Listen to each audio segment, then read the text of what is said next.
Hello guys, कैसे हो आप सभी। जैसे कि आप सभी जानते हो, आज हम पढ़ाने वाले हैं लूसेंट। वो जो नीली वाली बुक है ना, वही आज हम पढ़ेंगे। और आई होप आज के लेक्चर को आप लोग बहुत ही अच्छे तरह से समझ पाओगे। तो इस वीडियो को जल्दी से जल्दी लाइक कर देना। और ये अगर आप हमारे परिवार में नहीं जुड़े हो तो एसके एकेडमी को सब्सक्राइब करके आप हमारे परिवार में जुड़ सकते हो। और ये जो चैनल है, इस चैनल पर हम पूरे लूसेंट को पढ़ाने वाले हैं। वो जो नीले वाली बुक है उसको पूरे पढ़ाने वाले हैं। तो आज हम स्टार्ट करेंगे। ये जो लूसेंट के सबसे पहले चैप्टर अर्थात ये जो हिस्ट्री है, हिस्ट्री में जो पहला चैप्टर है यूनिट नंबर 1, उसको आज हम स्टार्ट करेंगे। और और वो जो चैप्टर है उस चैप्टर का नाम है एशियंट हिस्ट्री। क्या है एशियंट हिस्ट्री। सबसे पहले देखो, इतिहास के बारे में हमें कुछ जानना चाहिए। अब जो बाबू इतिहास है, क्या है बाबू, ये जो आपका इतिहास है ना, इसको मुख्यतः 3 भागों में बांटा गया है। कितने भागों में बांटा गया है? इतिहास को मुख्यतः 3 भागों में बांटा गया है। एक हो जाता है आपका प्राचीन इतिहास हो जाता है, और एक जो है, एक पहला प्राचीन इतिहास। दूसरा नंबर में कौन हो जाता है? मध्यकालीन। क्या है?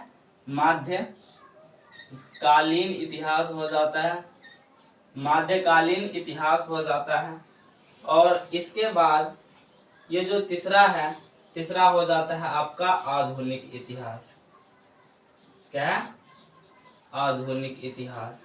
ये जो इतिहास है, इतिहास को 3 भागों में बांट दिया है। पहला इतिहास को कितने भागों में बांटा गया है बाबू? इतिहास को 3 भागों में बांटा गया है। एक प्राचीन इतिहास, एक मध्यकालीन इतिहास और एक आधुनिक इतिहास। ये 3 भागों में बांटा गया है। अब ये जो तीनों पार्ट है, ये जो तीनों पार्ट है, इन तीनों पार्टों को हम आसानी से और धीरे धीरे करके पढ़ेंगे। और इसमें जो सबसे पहले पार्ट है उसको हम उठाते हैं प्राचीन इतिहास, मतलब एशियंट हिस्ट्री को हम पढ़ते हैं।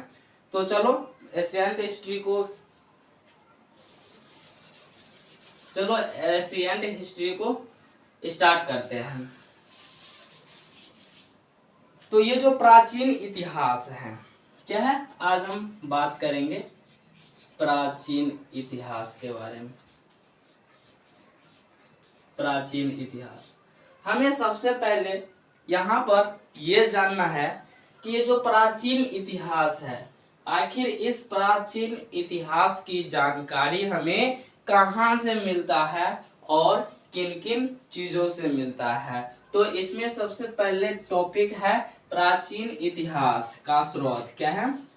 प्राचीन इतिहास का स्रोत। अब ये जो प्राचीन इतिहास है कहाँ कहाँ से मिलता है, हमें इसी के बारे में पढ़नी है। तो देखो, प्राचीन इतिहास के जो स्रोत है, सबसे पहले क्या है, अगर हम सबसे पहले बात करते हैं, सबसे पहले हो जाता है धर्म ग्रंथ। क्या हो जाता है? धर्म ग्रंथ हो जाता है, धर्म ग्रंथ। फिर दूसरा नंबर में बात करते हैं तो धर्म ग्रंथ के बाद आ जाता है ऐतिहासिक स्रोत। क्या हो जाता है बाबू? वो हो जाता है आपका ऐतिहासिक स्रोत हो जाता है। और तीसरा नंबर में हो जाता है विदेशी यात्रियों का आगमन। क्या है? विदेशी यात्रियों का आगमन हो जाता है। विदेशी यात्रियों का आगमन, और चौथा नंबर में हो जाता है पुरातात्विक स्रोत हो जाता है। क्या हो जाता है? पुरातात्विक स्रोत हो जाता है। अब देखो प्राचीन इतिहास का स्रोत कितने हैं? प्राचीन इतिहास का स्रोत मुख्य रूप से 4 है, समझ रहे हो। अब इन चारों को बारे में जब हम पढ़ेंगे तो हमारा यूनिट 1 जो है वो समाप्त हो जाएगा, समझ रहे हो। क्या हो जाएगा? समाप्त हो जाएगा। ये जो एशियंट हिस्ट्री की जानकारी हमें कहाँ कहाँ से मिलता है, तो सबसे पहले जो है वो हमें कहाँ से मिलता है बाबू? धर्म ग्रंथ से मिलता है। फिर कहाँ से मिलता है? फिर ऐतिहासिक ग्रंथ से मिलता है। फिर कहाँ से मिलता है? तो फिर विदेशी यात्रियों का आगमन से मिलता है। और फिर जो होता है आपका पुरातात्विक स्रोत से मिलता है। अब ये जो विदेशी यात्री है, क्या है? विदेशी यात्रियों का आगमन आपका फिर हो जाता है धर्म ग्रंथ, फिर हो जाता है ऐतिहासिक स्रोत, और फिर हो जाता है पुरातात्विक स्रोत। इन सभी को हमें धीरे धीरे पढ़नी है। तो अब ये जो धर्म ग्रंथ है, मतलब कि आखिर धर्म ग्रंथ से जानकारी हमें कहाँ कहाँ से मिलता है, तो ये धर्म ग्रंथ में आपका वेद हो जाता है, समझ रहे हो। वेदांग हो जाता है, वेद हो जाता है, वेदांग हो जाता है। क्या हो जाता है बाबू? वेदांग हो जाता है। आरण्यक हो जाता है,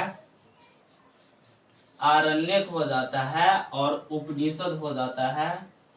आरण्यक हो जाता है, उपनिषद हो जाता है। इन सभी चीजों से मतलब कि जानकारी हमें मिलता है धर्म ग्रंथ से, समझ रहे हो। आखिर अब देखो ये जो ऐतिहासिक स्रोत है, ऐतिहासिक स्रोत में सबसे पहले आ जाता है धर्म ग्रंथ। आखिर धर्म ग्रंथ से जानकारी हमको जो जो मिलता है वो सब हम किस में रखते हैं? धर्म ग्रंथ में रखते हैं। तो फिर ये जो ऐतिहासिक स्रोत, आखिर ऐतिहासिक स्रोत से हमें क्या क्या मिलता है? अब देखो ऐतिहासिक स्रोत में आ जाता है आपका जातक हो जाता है, आगम हो जाता है, अष्टाध्याय हो जाता है। क्या हो जाता है? अब देखो जातक लिख लो, जातक, आगम, अष्टाध्याय,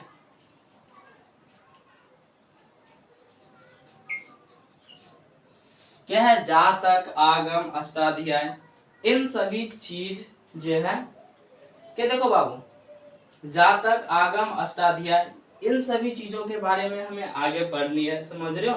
अब ये जो विदेशी यात्रियों का आगमन, क्या है? विदेशी यात्रियों का आगमन, जो चीनी यात्री आए थे, फिर यूनानी आए थे, फिर रोमन आए थे, ये सभी यात्री भारत में आए और वे सब जो है बुक लिखे थे। और पता है बहुत से जगहों पर घूमे भी थे। कुछ ऐसे यात्री भी थे जिन्होंने भारत आकर पता है शिक्षा भी ग्रहण किए थे। तो बहुत से यात्री आए भारत, और भारत में आकर अपना अपना बुक जो है वो प्रकाशित किए थे, समझ लो। जैसे कि यहाँ पर लिख लो एग्जाम्पल के लिए, चीनी लिख लो, चीनी लिख लो, रोमन अरबी लिख लो, रोमन लिख लो, या फिर यूनानी लिख लो, ये सब हो जाता है, समझ रहे हो। अब हम बात करेंगे कि पुरातात्विक स्रोत, आखिर पुरातात्विक स्रोत के अंतर्गत कौन कौन आते हैं, कोई बता सकते हो? देखो पुरातात्विक स्रोत में क्या हो जाता है? सिक्के हो जाते हैं, अभिधम्ब हो जाता है, लेख हो जाता है। इन सभी चीजों से जो जानकारी हमें मिलता है ना बाबू, वो किसके अंतर्गत आता है? पुरातात्विक स्रोत के अंतर्गत आता है। तो आई होप आपको ये लेक्चर बहुत अच्छे तरह से समझ में आया होगा। आज गर्मी भी बहुत ज्यादा है, देखो पसीना पूरा छू रहा है। तो अब जो है वो अगले लेक्चर जो है लेकर आऊंगा। अगर आपको ये वीडियो लेक्चर अच्छा लगे तो आप अगले लेक्चर के लिए कमेंट करें, ताकि मुझे वीडियो बनाने में उत्साह मिले। आपके एक कमेंट ही हमारा क्या है पता है? आपका एक कमेंट ही हमारे उत्साह है, हमारा आत्मविश्वास है, समझ रहे हो। आपके एक लाइक ही मेरा क्या है? पूंजी है, मेरा आय है, समझ रहे हो। तो कृपया जो भी इस वीडियो को देख रहे हैं वो लाइक किए बिना ना जाए।